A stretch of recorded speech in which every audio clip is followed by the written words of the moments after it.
Hello everyone, this is Mili Saha. I'm from Bangladesh. I'm an assistant professor of English at Jagannath University here. As you know, my today's research topic is teacher attitudes towards marginalized learners, English education in rural settings.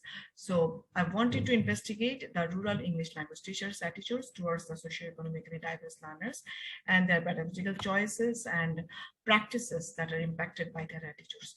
So to introduce my research, I want to focus on the recent literature and the findings related to teacher attitudes.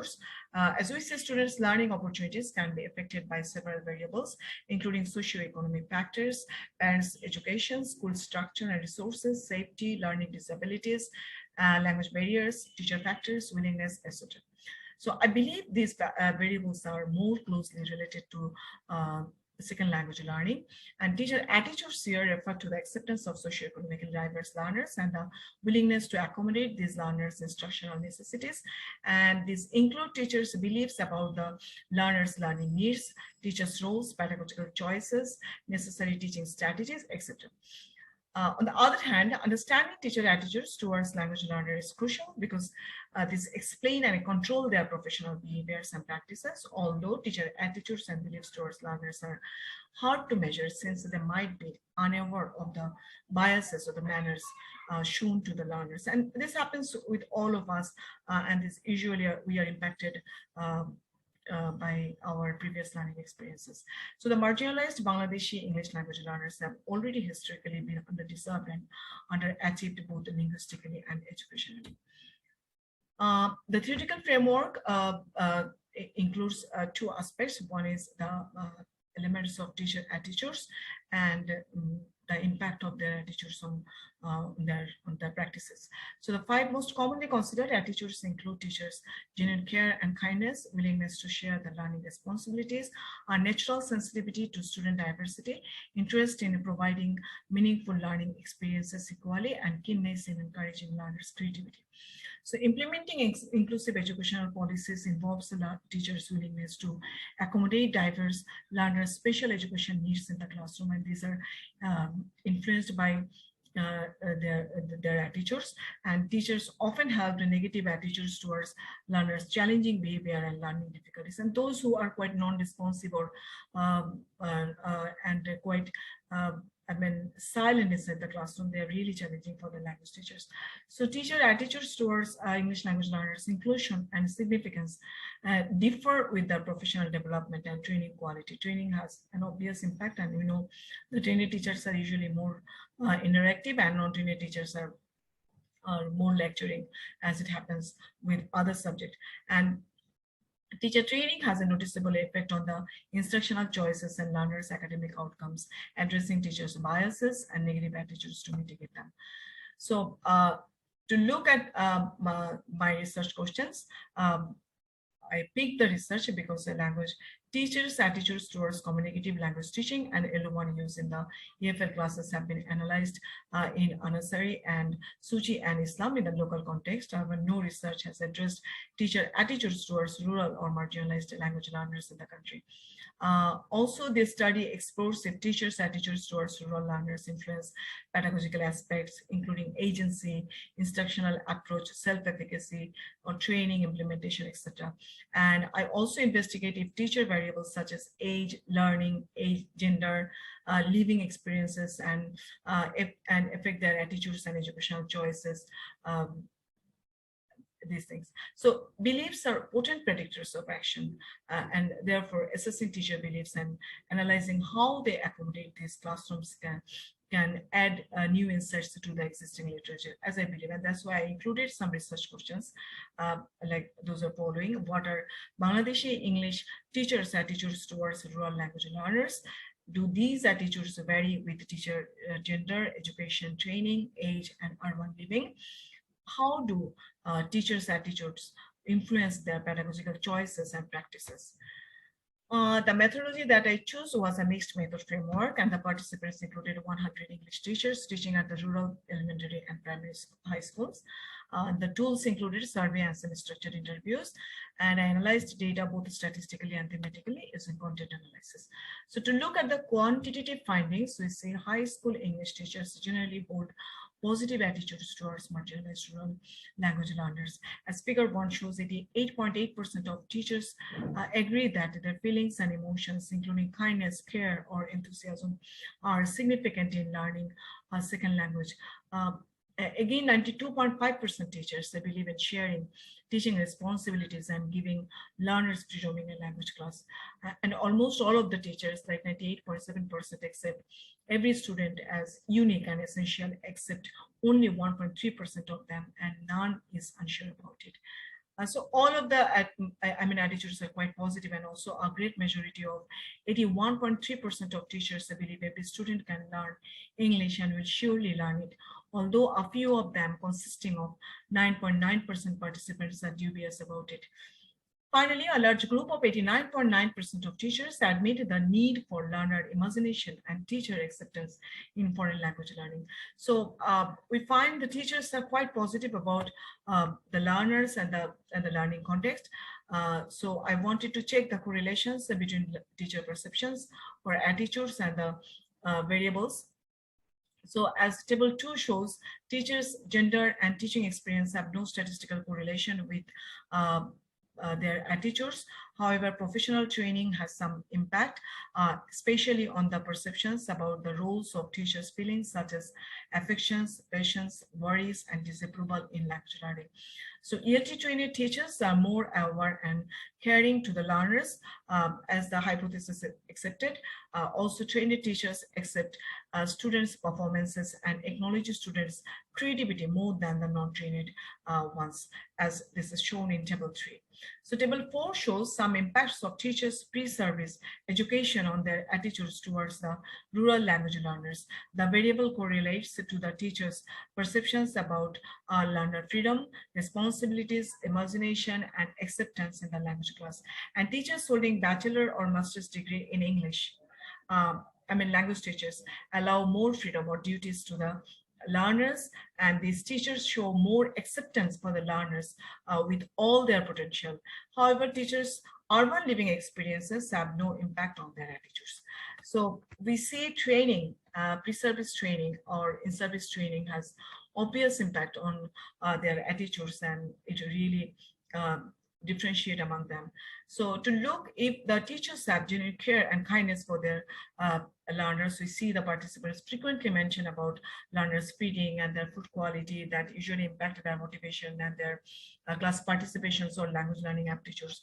And one of the teachers states, most of my students are from stone labor families, and these poor students leave home for work early in the poor parents leave home for work early in the morning and get back in the evening. So they can seldom afford to take care of their children and supervise their study. So no parental involvement or even less engagement.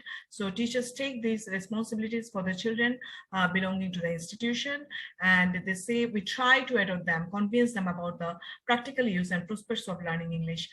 They are our children then, and we try our best to give these supports. So teachers have huge responsibilities, and they said because they do not have a quite supportive environment at home to learn a second language, because the parents are have low income, and they are quite busy with their raising family income, and they are quite unaware about the second language that they are children learning. So learners spare almost no time to study English outside the class, which discourages me. And I'm anxious about teenagers' screen addiction, which scatters their mind. And I'm also frustrated about manipulated standardized test results, which proves teachers' efforts and suggestions wrong. So they pass the exam, but they are not learning the language. And the other teacher said, I feel sad, pressured, and responsible for the learners' bad scores, especially those who fail despite working hard. Teachers are successful only if the learners achieve the desired goal. So the teachers are quite positive and quite caring about the learner's success, their health, and their living and everything. So to check their willingness to share classroom responsibilities, we see teachers use various activities inside the classroom to engage the learners through writing the new words and synonyms on the board and explaining word meanings in Bangla and assigning problem solving activities. Learners also write, play roles, or stage drama, or talk and lecture in the classroom. So this is quite a communicative classroom, as we see. And a participant teacher states that tell rhymes artworks and stories, show videos, and allow games for stimulating learning through recreation. I assign homework regularly to implement one-day, one-word policy. Most learners do the work. So this is quite good, and they are quite aware about the engagement and peer scaffolding, and say weak learners learn better with peer assistance. Those who cannot do the assigned problem-solving task should be allowed to read something at least, and so they are not left unattended. So they are quite aware about sharing the learning responsibilities and engaging the learners equally inside the classroom, and to see about teachers' motivation to provide meaningful learning experiences.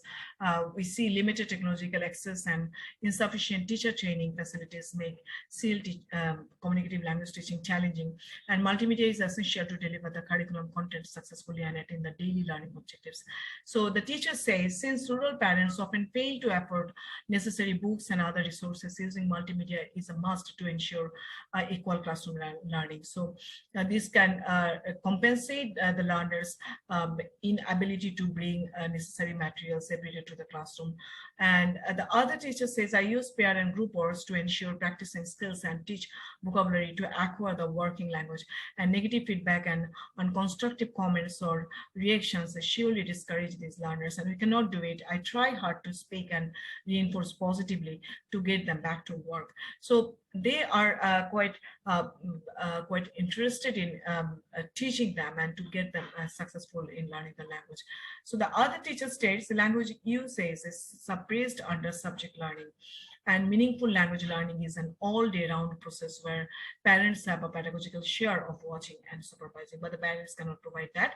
And that's why they believe the learners are learning the subject and passing the exams, but they are not learning communication or the global needs that they do have, and they will have it after study period.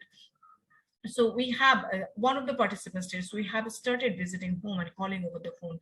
So the parents watch a learner study and school attendance regularly, which works sometimes and sometimes not. Don't. So good rapport between teachers and parents is needed to make the information gap created by students allowing to misguide their parents. So they are also active about getting the parents involved and to make the learning meaningful. So their sincere sensitivity to student diversity is obviously found. As we see at teacher states, we encourage the learners persistently. Only 10 to 20% of parents come to the school meeting, which is a barrier to share and care learners' needs and problems. So those socioeconomically diverse parents are also welcome in the school, and they treat them equally. They do not see the students' capability, rather they see all of them equally. And the other teacher states some problematic grammatical points are truly unachievable for many weak and slow learners, which is overlooked in the curriculum decision. If the curriculum is slightly modified, then I think we can teach more equally. So this is also quite positive, and this is a good feedback. And teachers are aware of the at-risk learners' additional learning needs, who cannot afford private coaching or tutoring, and they provide free teaching to those learners at the same time. They're also aware of the gender differences among the learners, and because they see it in the rural setting, girls learners are discriminated against their male siblings. And one of the girls school teachers says rural girls study harder than boys and are more attentive, although they are discriminated against their male siblings with parental supports. And some learners will never learn the foreign language because of little attention and influence, but not for inability. So perhaps constant negative learning experiences decrease learner motivation. So they are not even negative about the slow learners or the socioeconomically diverse learners, but they know everyone can learn if they have sufficient attention and participation is in the classroom. So teachers' enthusiasm for stimulating student creativity is a bit less compared to the other four criteria, as I see in my analysis, because the participants' emphasis using technology and multimedia, including pictures, audio, video, movies, games, and YouTube, to raise the learners' interest in creative thinking and performing. But criticality was absent, since no one mentioned about that. And they allow learners to talk in pairs and provide detailed Bangla instruction about what to say in advance to develop impromptu sequence. So most of the things are taught, and creative writing is difficult for for the learners since they are not able to write accurately or speak fluently. So the teacher says speaking as a multi-paged technique is good for motivating and developing overall language learning. I use familiar topics and let them frequently read. To inspire creative writing, parents should go stricter and pressure the learners to participate in the class activities and do homework to increase critical thinking and constructive skills. So they need some parental help at the same time. That means they are not completely satisfied about learners' creativity or creative work or critical thinking. So they have some specific recommendations to improve their attitudes towards the learner and the overall teaching environment, and to make it more supportive towards the learner, since they are coming from a diverse background and they have lackings, and definitely they need extra support from the schools and the teachers. So they said ensuring training is needed, since receiving insufficient or not training discourages the teacher confidence and forms negative attitudes, and appointing trained and adequate language teachers can raise teachers' professional interest, competitions, and optimistic outlooks towards second language learning. And they also talk about providing technologies and more significant investment in research development, along with setting well-equipped classrooms can bring teachers constructive plans and out, and this that encourages them to arrange an eventful class, essentially using audio cassettes, video record, and multimedia. They actually want to make it a multimodal classroom. So now they understand that they need some more technologies and resources to make it eventful and resourceful. So mentoring teachers is also important, as they say they want to share about the senior teachers' success stories, or their guidance or supervision is needed, so that they can also teach equally and ensure equity inside the classroom. So the teachers also tells about increasing learner motivation and parental involvement, that we see it came repeatedly. And raising teacher awareness is also important, since teachers are often careless about their power or on learner attitudes, beliefs, and performances, and hence they need to be trained about upholding positive attitudes and attention towards the learner perceptions or their beliefs or their actions. So to conclude my research, I just want to recap the findings and to see whether this really coincides with the existing local or international findings. So Bangladeshi rural teachers, irrespective of gender, training, or living, generally have positive attitudes towards the learners, although training and education influence their classroom practices considerably. And rethinking teacher education is needed, so that from a practical perspective, so achieving long-term goals is essential, and they need to meet the most significant challenges, including teachers' qualifications, teacher understaffing or poor resources, and extra duties affecting ELL education. English teachers need some more extra time to give to the learners and observe the learners' development, or to improve the slow learners or the weaker learners in overall class performances. So English language teachers need in-service learning to compensate for the knowledge and skills not acquired during pre-service. So we see that those who studied English at the pre-service level have more positive attitudes towards learners. So those who have not, they need some in-service training to raise their positive attitudes towards learner and their teaching. So since teachers believe some learners can never learn it, researchers should analyze how teachers manipulate less proficient English language learners struggles in acquiring literacy. So definitely we have to address this part, and further research is needed how teachers' attitudes become barriers to transformative pedagogies, and what changes can essentially be made to encourage constructive approaches towards education transformation.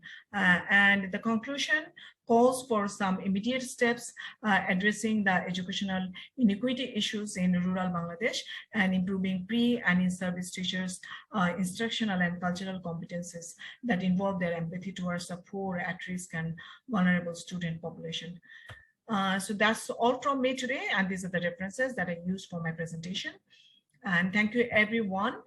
Thanks for hearing me. If you have any questions, please forward me via the following emails. And thanks once again.